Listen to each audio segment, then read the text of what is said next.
በስመ አብ ወወልድ ወመንፈስ ቅዱስ አሐዱ አምላክ አሜን። የዕለት ወንጌል የማቴዎስ ወንጌል ምዕራፍ 5 ከቁጥር 1 እስከ ፍጻሜ። ሕዝቡንም አይቶ ወደ ተራራ ወጣ። በተቀመጠም ጊዜ ደቀ መዛሙርቱ ወደ እርሱ ቀረቡ። አፉንም ከፍቶ አስተማራቸው፣ እንዲህም አለ። በመንፈስ ድሆች የሆኑ ብፁዓን ናቸው፣ መንግሥተ ሰማያት የእነርሱ ናትና። የሚያዝኑ ብፁዓን ናቸው፣ መጽናናትን ያገኛሉና። የዋሆች ብፁዓን ናቸው፣ ምድርን ይወርሳሉና። ጽድቅን የሚራቡና የሚጠሙ ብፁዓን ናቸው፣ ይጠግባሉና። የሚምሩ ብፁዓን ናቸው፣ ይማራሉና። ልበ ንጹሖች ብፁዓን ናቸው፣ እግዚአብሔርን ያዩታልና።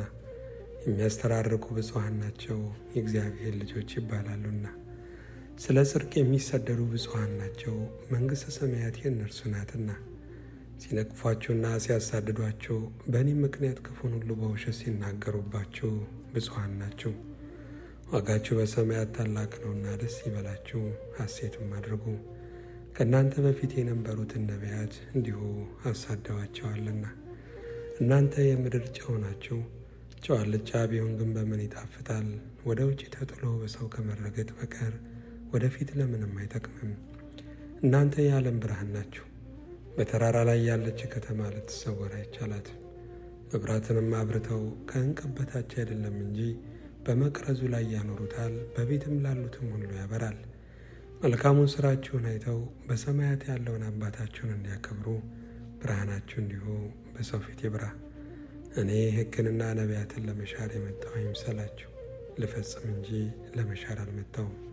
እውነት እላችኋለሁ፣ ሰማይና ምድር እስኪያልፍ ድረስ ከሕግ አንዲት የውጣ ወይም አንዲት ነጥብ ከቶ አታልፍም፣ ሁሉ እስኪፈጸም ድረስ። እንግዲህ ከእነዚህ ከሁሉ ካነሱት ትእዛዛት አንዲቱን የሚሽር ለሰውም እንዲሁ የሚያስተምር ማንም ሰው በመንግሥተ ሰማያት ከሁሉ ታናሽ ይባላል። የሚያደርግ ግን የሚያስተምርም ማንም ቢሆን እርሱ በመንግሥተ ሰማያት ታላቅ ይባላል እላችኋለሁና። ጽድቃችሁ ከጸሐፎችና ከፈሪሳውያን ጽድቅ ካልበለጠ ወደ መንግሥተ ሰማያት ከቶ አትገቡም። ለቀደሙት አትግደል እንደተባለ ሰምታችኋል። የገደለም ሁሉ ፍርድ ይገባዋል። እኔ ግን እላችኋለሁ፣ በወንድሙ ላይ የሚቆጣ ሁሉ ፍርድ ይገባዋል። ወንድሙንም ጨርቃም የሚለው ሁሉ የሸንጎ ፍርድ ይገባዋል። ደንቆሮ የሚለውም ሁሉ የገሃነመ እሳት ፍርድ ይገባዋል።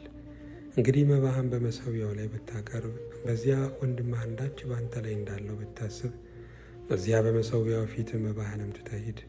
አስቀድመህ ከወንድምህ ጋር ታረቅ፣ በኋላም መጥተህ መባህን አቅርብ። አብረኸው በመንገድ ሳለ ከባላጋራህ ጋር ፈጥነህ ተስማማ። ባላጋራ ለዳኛ እንዳይሰጥህ፣ ዳኛም ለሎሌው ወደ ወህኒም ትጣላለህ። እውነት እልሃለሁ፣ የመጨረሻዋን ሳንቲም እስክትከፍል ድረስ ከቶ ከዚያ አትወጣም። አታመንዝር እንደተባለ ሰምታችኋል። እኔ ግን እላችኋለሁ፣ ወደ ሴት ያየ ሁሉ የተመኛትም ያን ጊዜ በልቡ ከእርሷ ጋር አመንዝሯል። ቀኝ ዓይንህም ብታሰናክልህ አውጥተህ ከአንተ ጣላት። ሙሉ ሰውነትህ በገሃነም ከሚጣል ይልቅ ከአካላትህ አንድ ቢጠፋ ይሻላልና። ቀኝ እጅህም ብታሰናክልህ ቆርጠህ ከአንተ ጣላት። ሙሉ ሰውነትህ በገሃነም ከሚጣል ይልቅ ከአካላትህ አንድ ቢጠፋ ይሻላልና። ሚስቱን የሚፈታ ሁሉ የፍችዋንም ጽሕፈት ይስጣት ተባለ። እኔ ግን እላችኋለሁ፣ ያለ ዝሙት ምክንያት ሚስቱን የሚፈታ ሁሉ አመንዝራ ያደርጋታል። የተፈታችውንም የሚያገባ ሁሉ ያመነዝራል። ደግሞ ለቀደሙት በውሸት አትማል፣ ነገር ግን መሐላዎችህን ለጌታ ስጥ እንደተባለ ሰምታችኋል። እኔ ግን እላችኋለሁ፣ ከቶ አትማሉ፣ በሰማይ አይሆንም የእግዚአብሔር ዙፋን ነውና፣ በምድርም አይሆንም የእግሩ መረገጫ ናትና፣ በኢየሩሳሌምም አይሆንም የታላቁ ንጉሥ ከተማ ናትና። በራስህም አትማል፣ አንዲቱን ጠጉር ነጭ ወይም ጥቁር ልታደርግ አትችልምና። ነገር ግን ቃላችሁ አዎን አዎን ወይም አይደለም አይደለም ይሁን። ከእነዚህ የወጣ ከክፉ ነው። ዓይን ስለ ዓይን ጥርስም ስለ ጥርስ እንደተባለ ሰምታችኋል። እኔ ግን እላችኋለሁ፣ ክፉን አትቃወሙ። ዳሩ ግን ቀኝ ጉንጭህን በጥፊ ለሚመታ ሁሉ ሁለተኛውን ደግሞ አዙርለት። እንዲከስም እጀ ጠባብህንም እንዲወስድ ለሚወድ መጎናጸፊያን ደግሞ ተውለት። ማንም ሰው አንድ ምዕራፍ ትሄድ ዘንድ ቢያስገድድህ ሁለተኛውንም ከእርሱ ጋር ሂድ። ለሚለምንህ ስጥ፣ ከአንተ የሚበደር ዘንድ ከሚወደው ፈቀቅ አትበል። ባልንጀራህን ውደድ ጠላትንም ጥላ እንደተባለ ሰምታችኋል። እኔ ግን እላችኋለሁ በሰማያት ላለ አባታችሁ ልጆች ትሆኑ ዘንድ ጠላቶቻችሁን ውደዱ፣ የሚረግሟችሁንም መርቁ፣ ለሚጠሏችሁ መልካም አድርጉ፣ ስለሚያሳድዷችሁም ጸልዩ። እርሱ በክፉዎችና በበጎች ላይ ፀሐይን ያወጣልና በጻድቃንና በኃጢአተኞችም ላይ ዝናቡን ያዘንባልና። የሚወዷችሁን ብትወዱ ምን ዋጋ አላቸው? ቀራጮችስ ያንኑ ያድርጉ የለምን? ወንድሞቻችሁንም ብቻ እጅ ብትነሱ ምን ብልጫ ታደርጋላችሁ? አሕዛብስ ያንኑ ያድርጉ የለምን? እንግዲህ የሰማዩ አባታችሁ ፍጹም እንደሆነ እናንተ ፍጹማን ሁኑ።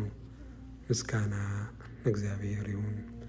መጀመሪያዊቱ የሐዋርያው የቅዱስ ጳውሎስ መልእክት ወደ ቆሮንቶስ ሰዎች ምዕራፍ 3 ከቁጥር 10 እስከ 18። የእግዚአብሔር ጸጋ እንደተሰጠኝ መጠን እንደ ብልሃተኛ የአናጺ አለቃ መሠረትን መሠረትኩ፣ ሌላውም በላዩ ያንጻል። እያንዳንዱ ግን በእርሱ ላይ እንዴት እንዲያነጽ ይጠንቀቅ። ከተመሠረተው በቀር ማንም ሌላ መሠረት ሊመሠረት አይችልምና እርሱም ኢየሱስ ክርስቶስ ነው። ማንም ግን በዚህ መሠረት ላይ በወርቅ ቢሆን በብርም በከበረ ድንጋይም በእንጨትም በሳርም ወይም በአገዳ ቢያነጽ የእያንዳንዱ ሥራ ይገለጣል። በእሳት ስለሚገለጥ ያን ቀን ያሳያልና የእያንዳንዱም ሥራ እንዴት መሆኑን እሳቱ ይፈትነዋል። ማንም በእርሱ ላይ ያነጸው ሥራ ቢጸናለት ደመወዝን ይቀበላል። የማንም ሥራ የተቃጠለበት ቢሆን ይጎዳበታል። እርሱ ራሱ ግን ይድናል፣ ነገር ግን በእሳት እንደሚድን ይሆናል። የእግዚአብሔር ቤተ መቅደስ እንደሆናችሁ የእግዚአብሔርን መንፈስ እንዲኖርባችሁ አታውቁምን? ማንም የእግዚአብሔርን ቤተ መቅደስ ቢያፈርስ እግዚአብሔር እርሱን ያፈርሰዋል። የእግዚአብሔር ቤተ መቅደስ ቅዱስ ነውና ያውም እናንተ ናችሁ። ምስጋና እግዚአብሔር ይሁን። የሐዋርያው የቅዱስ ያዕቆብ መልእክት ምዕራፍ 1 ከቁጥር 19 እስከ ፍጻሜ። ስለዚህ የተወደዳችሁ ወንድሞቼ ሆይ ሰው ሁሉ ለመስማት የፈጠነ ለመናገርም የዘገየ ለቁጣም የዘገየ ይሁን። የሰው ቁጣ የእግዚአብሔርን ጽድቅ አይሠራምና። ስለዚህ ርኩሰትን ሁሉ የክፋትንም ትርፍ አስወግዳችሁ ነፍሳችሁን ማዳን የሚችለውን በውስጣችሁም የተተከለውን ቃል በየዋህነት ተቀበሉ። ቃሉን የምታደርጉ ሆኑ እንጂ ራሳችሁን እያሳታችሁ የምትሰሙ ብቻ አትሁኑ። ቃሉን የሚሰማ የማያደርገውን ቢኖር የተፈጥሮ ፊቱን በመስታወት የሚያይን ሰውን ይመስላል። ራሱን አይቶ ይሄዳልና ወዲያውም እንደምን እንደሆነ ይረሳል። ነገር ግን ነፃ የሚያወጣውን ፍጹሙንም ሕግ ተመልክቶ የሚጸናበት ሥራንም የሚሠራ እንጂ ሰምቶ የሚረሳ ያልሆነው በሥራው የተባረከ ይሆናል። አንደበቱን ሳይገታ ልቡንም እያሳተ እግዚአብሔርን የሚያመልክ የሚመስለው ማንም ቢኖር የእርሱ አምልኮ ከንቱ ነው። ንጹሕ የሆነ ነውርም የሌለበት አምልኮ በእግዚአብሔር አብ ዘንድ ይህ ነው፣ ወላጆች የሌላቸውን ልጆች ባልቴቶችንም በመከራቸው መጠየቅ፣ በዓለምም ከሚገኝ እድፍ ሰውነትን መጠበቅ ነው። ምስጋና እግዚአብሔር ይሁን። የሐዋርያት ሥራ ምዕራፍ 15 ከቁጥር 13 እስከ 21። እነርሱም ዝም ካሉ በኋላ ያዕቆብ እንዲህ ብሎ መለሰ፣ ወንድሞች ሆይ ስሙኝ። እግዚአብሔር ለስሙ የሚሆንን ወገን ከአሕዛብ ይወስድ ዘንድ አስቀድሞ እንዴት እንደጎበኘ ስሙን ተርኳል።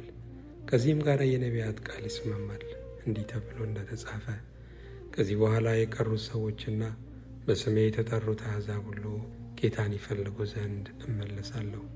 የወደቀችውንም የዳዊትን ድንኳን እንደገና እሠራታለሁ፣ ፍራሿንም እንደገና እሠራታለሁ፣ እንደገናም አቆማታለሁ ይላል ይህን የሚያደርግ ጌታ። ከጥንት ጀምሮ ሥራው ሁሉ በእግዚአብሔር ዘንድ የታወቀ ነው። ስለዚህ ከአሕዛብ ወደ እግዚአብሔር የዞሩትን እንዳናስቸግራቸው፣ ነገር ግን ከጣዖት ርኩሰትና ከዝሙት ከታነከም ከደምም ይርቁ ዘንድ እንድንጽፍላቸው እቆርጣለሁ። ምስጋና ለእግዚአብሔር ይሁን። የዮሐንስ ወንጌል ምዕራፍ 9 ከቁጥር 1 እስከ 12። ሲያልፍም ከመወለዱ ጀምሮ ዕውር የሆነ ሰው አየ። ደቀ መዛሙርቱም መምህር ሆይ ይህ ሰው ዕውር ሆኖ እንዲወለድ ኃጢአት የሠራ ማን ነው? እርሱ ወይስ ወላጆቹ ብለው ጠየቁት።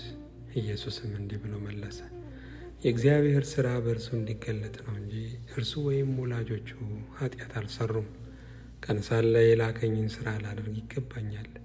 ማንም ሊሠራ የማይችልባት ሌሊት ትመጣለች። በዓለም ሳለሁ የዓለም ብርሃን ነኝ። ይህንም ብሎ ወደ መሬት እንትፍ አለ። በምራቁም ጭቃ አድርጎ በጭቃው የዕውሩን ዓይኖች ቀባና ሂድና በሰሊሆም መጠመቂያ ታጠብ አለው። ትርጓሜው የተላከ ነው። ስለዚህ ሂዶ ታጠበ፣ እያየም መጣ። ጎረቤቶቹም ቀድሞም ሲለምን አይተውት የነበሩ ይህ ተቀምጦ ይለምን የነበር አይደለምን አሉ። ሌሎች እርሱ ነው አሉ፣ ሌሎች አይደለም እርሱን ይመስላል እንጂ አሉ። እርሱ እኔ ነኝ አለ። ታዲያ ዓይኖችህ እንዴት ተከፈቱ አሉት። እርሱ መልሶ ኢየሱስ የሚባለው ሰው ጭቃ አድርጎ ዓይኖቼንም ቀባና ወደ ሰሊሆም መጠመቂያ ሄደህ ታጠብ አለኝ። ሄጄ ታጥቤም አየሁ አለ። ያ ሰው ወዴት ነው አሉት። አላውቅም አለ።